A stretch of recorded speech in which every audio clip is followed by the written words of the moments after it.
आज हामी कृषि डायरीको रिभिजनमा छौँ होइन। हामीले योभन्दा अघिल्लो भागमा योभन्दा माथिका सबै कुराहरूको बारेमा डिस्कस गरेका छौँ। आज चाहिँ हामी यो पेज नम्बर 76 प्रधानमन्त्री कृषि आधुनिकीकरण परियोजना PMMP को बारेमा अब यहाँबाट चाहिँ आज सुरु गर्छौँ। प्रधानमन्त्री कृषि आधुनिकीकरण परियोजना स्वदेशी सोच, स्वदेशी लगानी र आन्तरिक संस्थागत जनशक्तिबाट तयार भएको कृषि विकास रणनीति कार्यान्वयन सहयोगी परियोजनाको रूपमा चाहिँ प्रधानमन्त्री कृषि आधुनिकीकरण परियोजना रहेको छ। यसको परिचयमा जाउँ। नाम चाहिँ प्रधानमन्त्री कृषि आधुनिकीकरण परियोजना भयो होइन। त्यसपछि परियोजना अवधि 2073 श्रावणदेखि 2083 असारसम्मको रहेको छ होइन, 10 वर्ष। त्यसपछि परियोजना अवधिभरको कुल अनुमानित लागत भनेको चाहिँ 1,30,74,20,00,000 रहेको छ होइन। त्यसपछि यसमा चाहिँ पकेट, ब्लक, जोन र सुपरजोनको सङ्ख्यामा सम्भाव्यता र आवश्यकताको आधारमा क्रमशः वृद्धि गर्दै कम्तीमा 15,000 पकेटहरू, 1500 ब्लकहरू, 300 जोनहरू र 21वटा सुपरजोनहरू स्थापना गरी 3 वर्षभित्र प्रमुख खाद्यान्न बालीहरूमा, 2 वर्षभित्र तरकारी बाली तथा माछामा र 7 वर्षभित्र प्रमुख फलफुल बालीमा आत्मनिर्भर उन्मुख हुने लक्ष्य लिएको छ भनेको छ। यो चाहिँ एकदमै इम्पोर्टेन्ट छ। यति प्याराग्राफबाट पनि अनि तपाईँको लोकसेवामा क्वेसनहरू अराइज भइरहेको हुन्छ होइन। जस्तै अब यसमा 10 वर्ष अवधि 73 श्रावणदेखि 83 असारसम्म भयो होइन। यो चाहिँ 10 वर्षीय परियोजना हो। यो एडिएसको सहयोगी परियोजनाको रूपमा आएको छ होइन। अनि यसको कुल अनुमानित लागत चाहिँ कति छ त भन्नाले यो चाहिँ 1,30,74,20,00,000 छ होइन। यो चाहिँ यसको कुल अनुमानित लागत भयो, यो चाहिँ याद गर्नु होला। त्यसपछि अब यसले कम्तीमा कतिवटा चाहिँ पकेट, ब्लक र जोनहरू स्थापना गर्ने भनेको छ होइन। यो कुराहरू 15,000वटा पकेटहरू, 1500 ब्लकहरू अनि 300 सुपरजोन जोनहरू र 21वटा चाहिँ सुपरजोनहरू स्थापना गर्ने भनेको छ होइन। यो हो। त्यसपछि अब आत्मनिर्भर हुने कुराहरूलाई लिएको छ। 3 वर्षभित्रमा चाहिँ प्रमुख खाद्यान्न बालीहरूमा आत्मनिर्भर हुने, अनि 2 वर्षभित्र चाहिँ तरकारी र माछा पालनमा र 7 वर्षभित्र चाहिँ प्रमुख फलफुल बालीमा आत्मनिर्भर उन्मुख हुने लक्ष्य चाहिँ यसले राखेको छ है त। अब एडिएसका सम्भागहरू पकेट, ब्लक, जोन र सुपरजोन चाहिँ एडिएसका सम्भागहरू रहेका छन् होइन। अब यसको यो सम्भागहरूको बारेमा राम्ररी पढ्नु होला। जस्तै साना व्यावसायिक कृषि उत्पादन केन्द्र भनेको पकेट हो होइन, विकास कार्यक्रम। यसमा पकेट मात्रै भनेर हामीले पढिरहेका हुन्छौँ। कहिलेकाहीँ साना व्यावसायिक कृषि उत्पादन केन्द्र भनेर आयो भने यहाँ पकेट भनेर हामीले छुट्याउन सक्नु पऱ्यो। त्यसपछि व्यावसायिक कृषि उत्पादन केन्द्र भनेपछि चाहिँ ब्लक हुन्छ। अनि व्यावसायिक कृषि उत्पादन तथा प्रशोधन केन्द्र, यसमा प्रशोधन थपियो भने चाहिँ जोन हुन्छ होइन। अनि जसका लागि चाहिँ न्यूनतम क्षेत्रफल 500 हेक्टर आवश्यक पर्छ भनेको छ। त्यसपछि बृहत व्यावसायिक कृषि उत्पादन तथा औद्योगिक केन्द्र भन्यो भने चाहिँ सुपरजोन हुन्छ। अनि सुपरजोन विकास कार्यक्रम हो। त्यसमा चाहिँ न्यूनतम क्षेत्रफल कति हुनुपर्छ? 1000 हेक्टर हुनुपर्छ भनेको छ। यो भयो। त्यसपछि सञ्चालनको अवधारणा भनेको छ। अब यसमा चाहिँ कृषियोग्य जमिनको चक्लाबन्दी गर्ने, विशिष्टीकृत व्यवसायीकरण, उन्नत प्रविधि र गुणस्तरीय पूर्वाधार विकास, अन्तर्राष्ट्रिय रूपमा बजारमा प्रतिस्पर्धी कृषि र औद्योगिकरण, उपलब्धिमा आधारित सहजीकरण, स्मार्ट आउटपुट बेस्ड फेसिलिटेसन। त्यसपछि हुन्छ सञ्चालन गर्ने निकाय चाहिँ नेपाल सरकार कृषि तथा पशुपन्छी विकास मन्त्रालय रहेको छ। यो भयो। त्यसपछि यसमा सहयोगी निकायहरू के छन् त? यो भनेको सञ्चालनको अवधारणा चाहिँ कसरी सञ्चालन गर्ने भन्ने कुराहरू छैन। यी 5वटा कुराहरू छन्। यही अवधारणामा रहेर चाहिँ यो परियोजना सञ्चालित हुनेछ भनेको हो होइन। अनि त्यसपछि आउँछ सहयोगी निकायहरू। यो चाहिँ मल्टिपल चोइस क्वेसनमा आउन सक्छ होइन। तलका मध्ये कुन चाहिँ PMMP का सहयोगी निकायहरू हुन् होइन, कुन हो कुन होइन, अझै चाहिँ याद गर्नु होला। 8वटा सहयोगी निकायहरू छन्। एकमा अर्थ मन्त्रालय, ऊर्जा जलस्रोत तथा सिँचाइ मन्त्रालय, वन तथा वातावरण मन्त्रालय, उद्योग वाणिज्य तथा आपूर्ति मन्त्रालय, सङ्घीय मामिला तथा सामान्य प्रशासन मन्त्रालय, शहरी विकास मन्त्रालय, भौतिक पूर्वाधार तथा यातायात मन्त्रालय, शिक्षा, विज्ञान तथा प्रविधि मन्त्रालय। यतिवटा चाहिँ सहयोगी निकायहरू रहेका छन्। त्यसपछि अपेक्षित प्रतिफल भनेको छ होइन। यो चाहिँ परियोजना अवधिमा कुल पकेट 15,000 अनि ब्लक 1500, जोन 300, सुपरजोन 21 स्थापना भएको हुनेछन् भनेको छ। यो माथि हामीले पढिसक्यौँ। त्यसपछि राष्ट्रिय र प्रादेशिक महत्त्व र स्थानीय सम्भाव्यताका तोकिएका बालीहरू कम्तीमा 4,71,000 हेक्टरमा खेती भई करिब 66 लाख मेट्रिक टन कृषि उपज र दुध तथा मासु थप उत्पादन हुने अनुमान गरिएको छ भनेको छ। त्यसपछि परियोजना अवधिमा तोकिएका बाली वस्तुको उत्पादन वृद्धि गरी आयात प्रतिस्थापन र निर्यात प्रबन्धनको माध्यमबाट क्रमशः आत्मनिर्भर उन्मुख भएको हुने। यो चाहिँ PMMP को अपेक्षित प्रतिफल रहेको छ। अब त्यसपछि यसमा चाहिँ अब इम्पोर्टेन्ट छ होइन। यो चाहिँ रोटेट फर्ममा छ हैन। यसलाई चाहिँ कसरी गर्न सकिन्छ म ट्राई गर्छु है त। यसमा चाहिँ परियोजना कार्यान्वयन इकाइहरू दिएको छ हैन। जस्तै PMMP अन्तर्गतका हैन कुन कुन जिल्ला कार्यक्षेत्र कता छन् र त्यहाँ सञ्चालित भएका कुन बालीमा अनि जोन या सुपरजोन के चाहिँ सञ्चालित भइरहेको छ भन्ने कुराहरू दिएको छ। यो चाहिँ आर्थिक वर्ष 2077-78मा भएको सञ्चालन भएको भनेर दिएको छ। यसमा तपाईले हेर्नुपर्ने भनेको परियोजना कार्यान्वयन इकाइ जस्तै ताप्लेजुङ भयो हैन। ताप्लेजुङ जिल्लाको कार्यक्षेत्रहरू ताप्लेजुङ र पाँचथर दुईटा भयो। अब यसमा चाहिँ ताप्लेजुङमा अलैँची र मकै जोन छ अनि त्यसपछि पाँचथरमा अलैँची र आलु जोन छ। यसै गरी तपाईले चाहिँ हेर्नु होला कसरी भन्नाले कुन जिल्लामा कुन जोन तथा कुन सुपर जोन छ यहाँ चाहिँ तपाईले यसरी हेर्नु होला। अनि यसमा इम्पोर्टेन्ट भनेको चाहिँ कहिलेकाहीँ सुपर जोन चाहिँ एकदम सोधिरहेको हुन्छ। जस्तै यहाँ हेर्नुस् झापामा चाहिँ के छ धानको सुपर जोन छ हैन। त्यसपछि अन्य कुराहरू गर्दाखेरि धनुषामा माछाको सुपर जोन छ, बारामा पनि माछाको, काभ्रेमा आलुको, सिन्धुलीमा जुनारको सुपर जोन छ।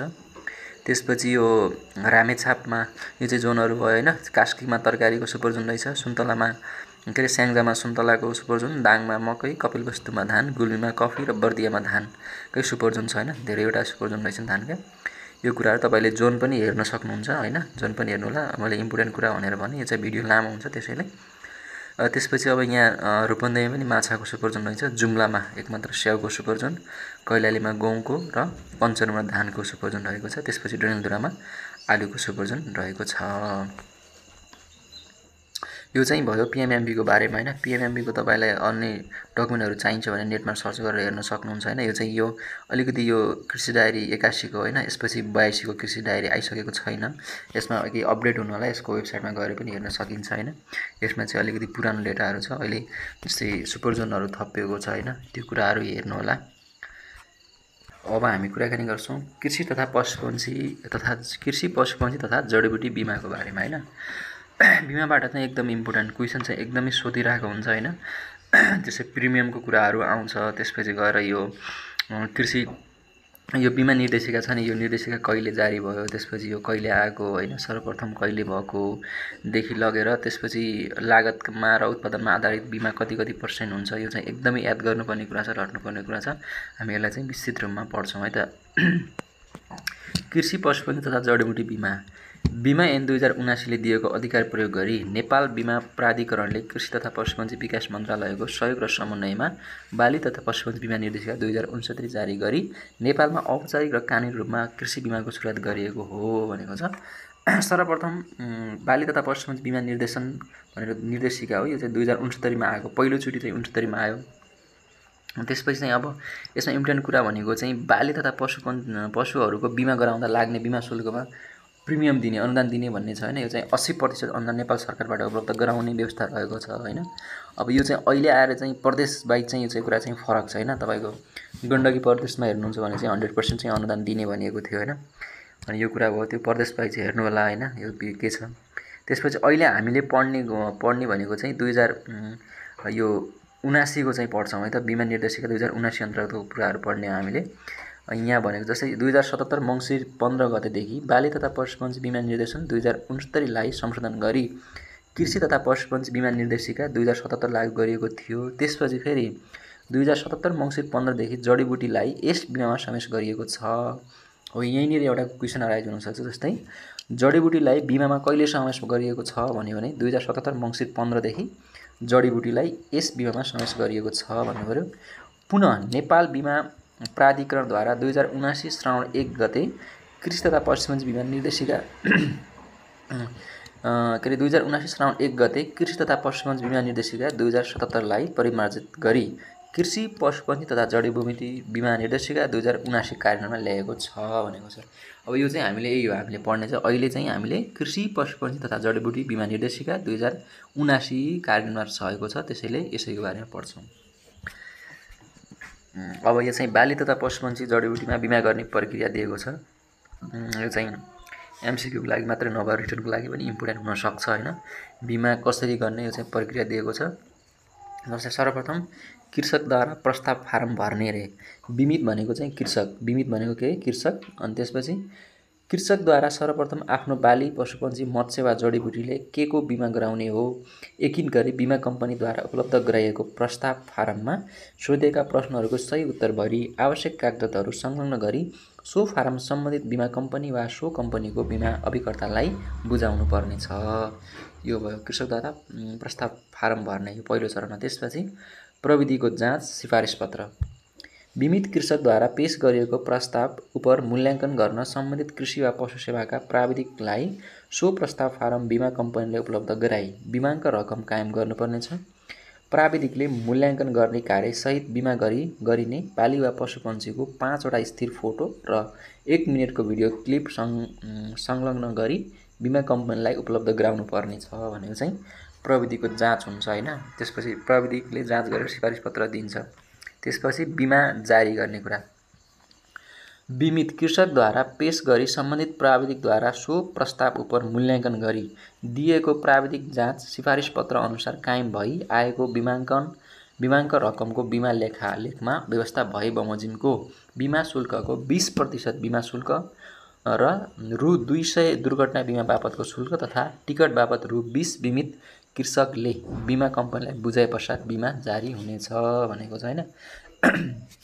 अब स्टेपहरूको कुरा गरौँ हैन। सुरुमा कृषकद्वारा प्रस्ताव फारम भर्ने हैन। कृषकले फारम भर्यो, कुन बालीमा बिमा गर्न चाहेको हो हैन, त्यसको बारेमा सबै कुराहरू बिमा कम्पनीले दिएको फारममा भएका कुराहरू सबै आफ्नो डाटाहरू भरेर बुझाउने। त्यसपछि त्यो बीमित कृषकहरूले प्रश्न त्यो दिएको फारममा हैन उसले दिएको निवेदन उपर अनि त्यसमा चाहिँ प्राविधिकले चाहिँ चेक जाँच गर्छ हैन, यो चाहिँ प्रक्रियागत छ कि छैन भनेर।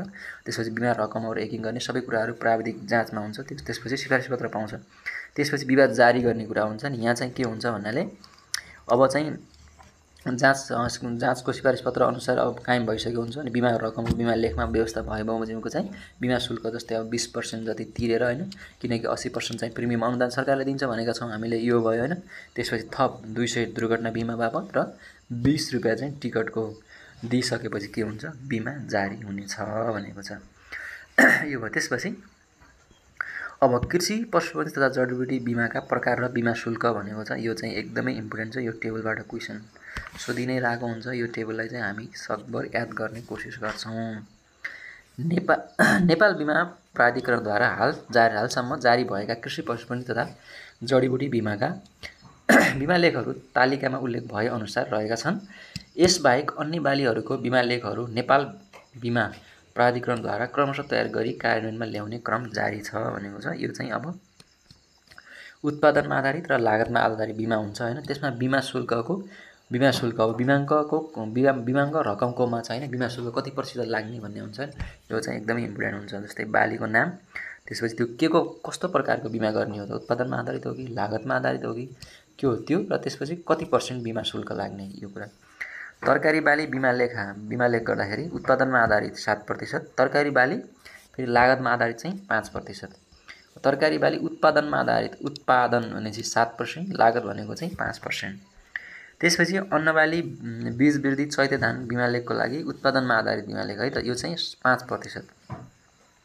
त्यसपछि अन्नबालीमा जस्तै उत्पादनमा आधारित धान, गहुँ, मकै, कोदो, जौ बालीको चाहिँ अब यहाँ कसरी छ भन्नाले धान, गहुँ, मकैको चाहिँ 5% छ, कोदो, जौको चाहिँ 3%। यसरी पढ्नु होला। अन्नबालीको उत्पादनमा आधारित धान, गहुँ, मकैको 5% अनि कोदो र जौको चाहिँ 3% मात्रै छ भनेको छ। अनि दलहन बालीको बिमा लेख गर्दाखेरि चाहिँ उत्पादनमा आधारित नै हुन्छ। यसमा पनि मास, मुङ, गहत, चना, मसुरो, केरा, बोडी, सिमी र भटमास, रहरको उत्पादनमा आधारित बिमा हुन्छ। अब यसमा चाहिँ बिमा शुल्क चाहिँ फरक छ।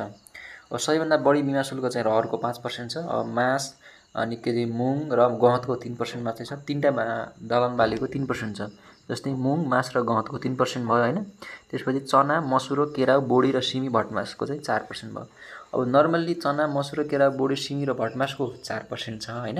एउटै बालीको मात्रै दलहन बालीको रहरको 5% भयो र तीनटा बालीको चाहिँ 3% छ। यसरी पढ्नु होला। मुङ, मास र गहतको चाहिँ 3% छ भनेर।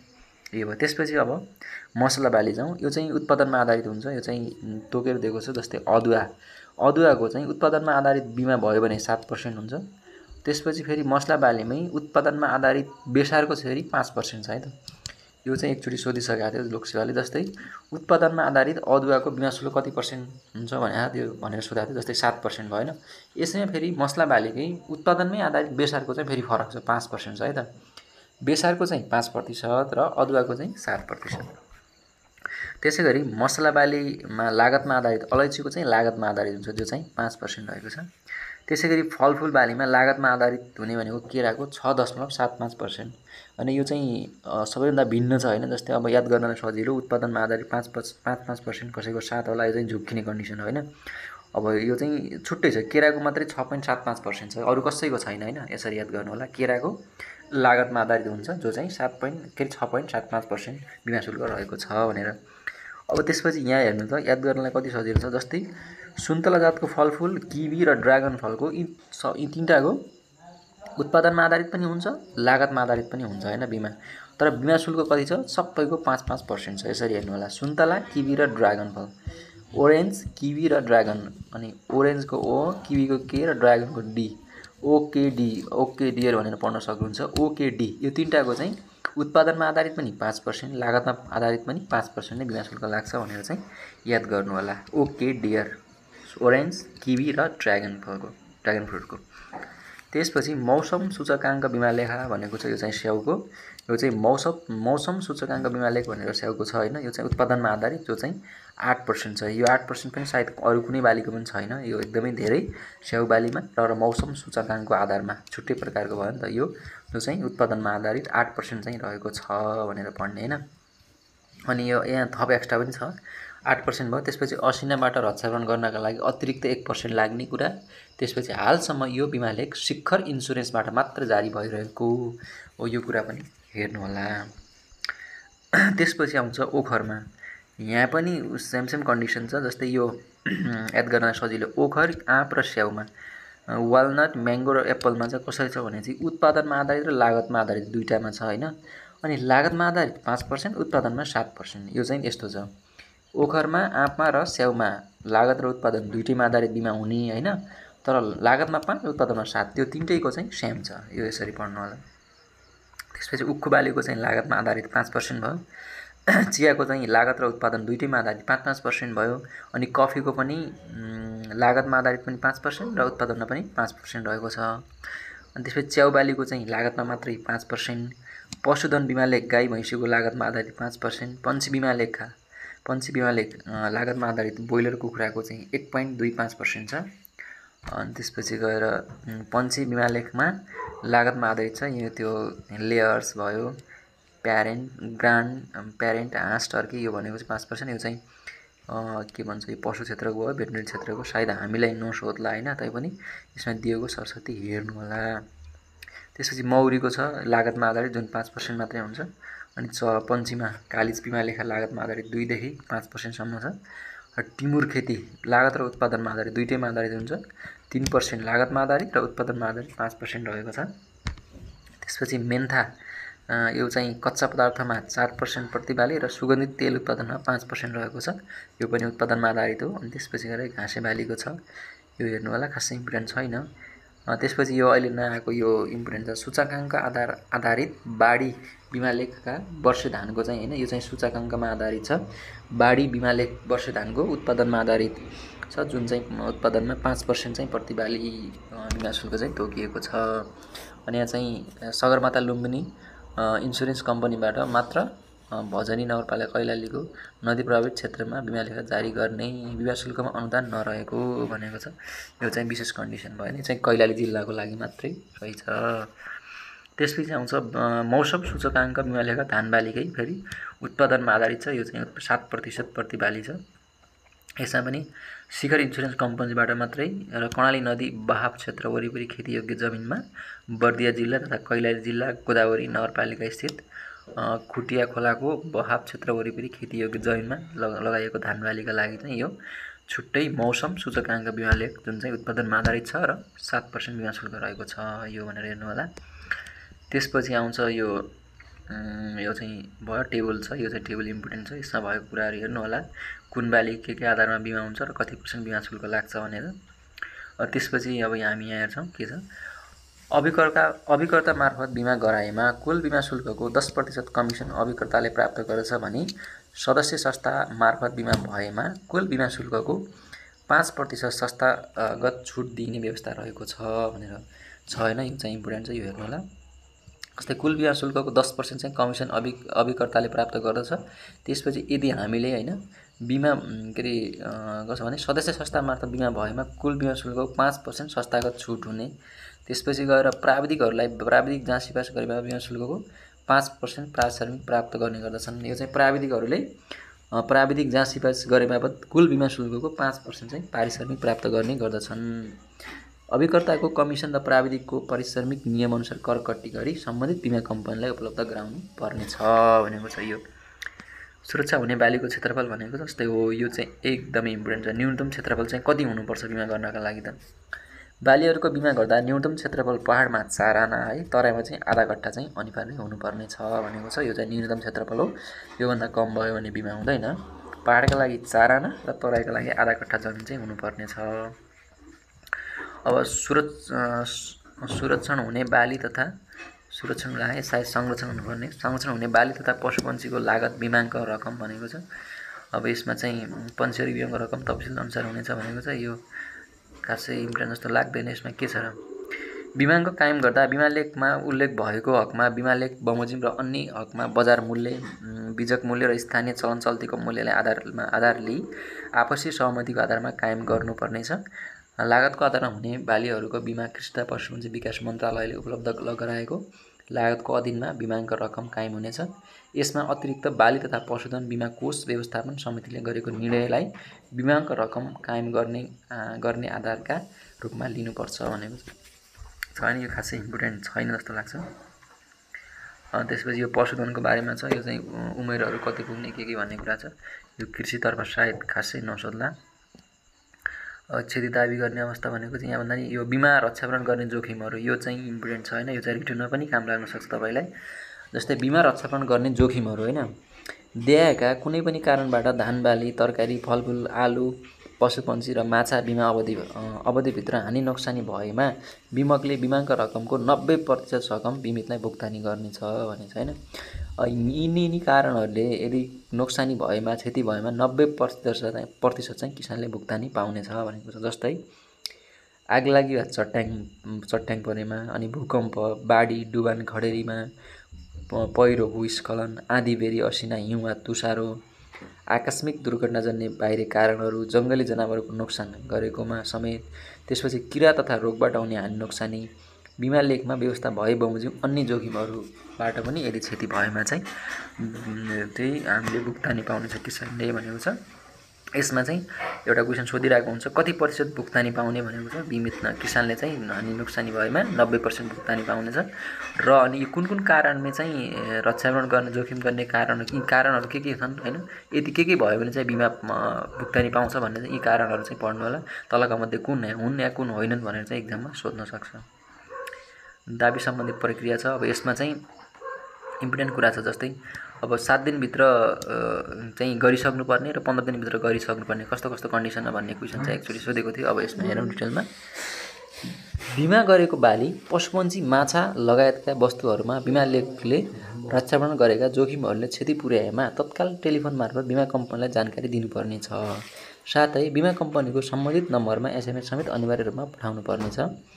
बिमा लेखले रक्षाकरण गरेको जोखिमहरूका कारण बिमित माछा र पशुपन्छीको हानि नोक्सानी भएमा 7 दिनभित्र है त, बिमित माछा र पशुपन्छीको हानि नोक्सान भएमा चाहिँ 7 दिनभित्र, र धान, तरकारी, फलफुल र आलुबालीहरूको हकमा 15 दिनभित्र वा सो अवधिभित्र सम्भव नभएमा सोको कारणसहित सम्भव हुनासाथ बैंक सदस्य संस्था मार्फत देयका कागजातहरू बिमा समक्ष पेश गर्नुपर्ने छ भनेको छ हैन। अब के पेश गर्नुपर्छ त? सक्कल बिमा लेख, आंशिक क्षतिको अवस्था बिमा लेखको फोटोकपी, पूर्ण रूपले भरिएको दाबी फारम, सम्बन्धित प्राविधिकको प्रतिवेदन साथ क्षति भएको 5वटा स्थिर फोटो, 1 मिनेटको भिडियो क्लिप र सम्बन्धित वडा कार्यालयको सिफारिस र कम्तीमा सबभन्दा नजिकको 5 जना छिमेकी सरजमिन मुचुल्का चाहिँ त्यहाँ लिनुपर्छ भनेको छ। यो कुरा भयो। त्यसपछि मरेको पशुको सङ्केत ट्याग देखिने गरी खिचिएको फोटो, माथि उल्लेख गरिएका बाहेक बिमा लेखमा उल्लेख भए बमोजिमका अन्य आवश्यक कागजातहरू पनि आवश्यक पर्न सक्छन्। बिमितले दाबी सम्बन्धी सम्पूर्ण कागजातहरू पेश गरेको मितिले बढीमा 57 दिनभित्र बिमा कम्पनीले दाबी भुक्तानी उपलब्ध गराउनु पर्नेछ भनेको छ हैन। यसमा अब 57 दिनभित्र चाहिँ बिमा कम्पनीले दाबी भुक्तानी उपलब्ध गराउनु पर्नेछ भनेको छ यो। त्यसपछि अनि कति दिनभित्र खबर गर्ने त नोक्सानी भएपछि हैन। अब जोखिम कारण बिमित माछा र पशुपन्छीको हानि नोक्सानी भयो भने 7 दिनभित्र र धान तरकारी फलफुल र आलु बालीहरूको हकमा चाहिँ 15 दिनभित्र यो याद गर्नु होला। त्यसपछि यहाँ बुझाउनु पर्ने कागजातहरू छ। त्यसपछि यो भुक्तानी बिमा कम्पनीले दायी भुक्तानी गरेपछि उपलब्ध गराउनु पर्ने दिन चाहिँ 57 दिनभित्र चाहिँ गराइसक्नु पर्ने छ भनेको छ यो छ। त्यसपछि गएर बिमा कम्पनीहरूको बारेमा दिएको छ। हाल चाहिँ 14 वटा निर्जीवन कृषि तथा पशुपन्छी जडीबुटी बिमालाई निर्जीवन पनि बिमा पनि भनिन्छ हैन। निर्जीवन बिमा कम्पनी भनिएको छ। यसमा चाहिँ 14 वटा बिमा कम्पनी चाहिँ देशभरि आबद्ध रहेका छन्। यो बिमा कम्पनी र तोकिएको जिल्ला कुन जिल्लामा के सेवा गर्ने भन्ने छ यो चाहिँ हेर्नु होला। सानीमा जीआईसी इन्स्योरेन्स लिमिटेड छ जसले चाहिँ कपिलवस्तु, नवलपुर, भक्तपुर, मोरङ, रसुवा, सिरा र पर्सा जिल्लामा चाहिँ तोकेको यो क्षेत्रमा गर्ने छ। त्यसपछि ओरिएन्टल इक लिमिटेड छ यो हेर्नु होला। त्यसपछि नेसनल इक लिमिटेड अनि हिमालयन एभरेस्ट भयो। त्यसपछि नेको, प्रभु, शिखर, सगरमाथा, त्यसपछि एनएलजी, सिद्धार्थ, युनाइटेड भयो, नेपाल राष्ट्रिय बिमा कम्पनी, आइजिआई। त्यसपछि यिनीहरू चाहिँ 14 वटा छन् टोटल हैन देशभरि यी कुराहरू भयो। त्यसपछि यहाँ नोट भनेर भनेको छ के भनेको छ नेपाल बिमा प्राधिकरणद्वारा कार्यक्षेत्र तोकिएको कम्पनीलाई अन्य जिल्लामा कृषि तथा पशुपन्छी तथा जडी बिमा गर्न बन्देज हुने छैन भनेको छ। यो चाहिँ अन्य यो कम्पनीले चाहिँ यो जिल्ला तोकिएको छ यो जिल्ला बाहेकको जिल्लामा पनि गएर बिमा गर्न सक्ने छ भनेको छ। यो पनि एउटा इम्पोर्टेन्ट पोइन्ट हुन सक्छ है त। यो भयो। त्यसपछि सूचना ठेगानाहरू दिएको छ। अब यो चाहिँ खासै इम्पोर्टेन्ट नहोला। अब कुरा गर्छौँ हामी जातहरूको बारेमा। अब भिडियो सायद लामो हुनसक्छ। अर्को भिडियोमा चाहिँ हामी जातहरूको बारेमा कुरा गर्नेछौँ अर्को भिडियोबाट जातहरू। त्यसपछि जातहरूमा पढ्नुपर्ने कुराहरू के छ जस्तै के पढ्नुपर्छ हामीलाई। अब बालीको जात भयो नि त्यसको नाम हैन बाली भयो त्यसका जातहरू कहिले सिफारिस भएको हो, पाक्ने दिन कति र उत्पादन क्षमता सबैभन्दा कति छ र कुन क्षेत्रका लागि सिफारिस गरेको यसको बारेमा पढ्छौँ। यो चाहिँ एकदमै इम्पोर्टेन्ट छ हैन। यसबाट पनि क्वेसनहरू सोधिरहेको हुन्छ। अनि सूचीबाट हटाएका बालीहरू कतिवटा छन् कुन हुन् अझै यो चाहिँ हामी अर्को भिडियोमा कुराकानी गर्नेछौँ। ल आजलाई यति नै।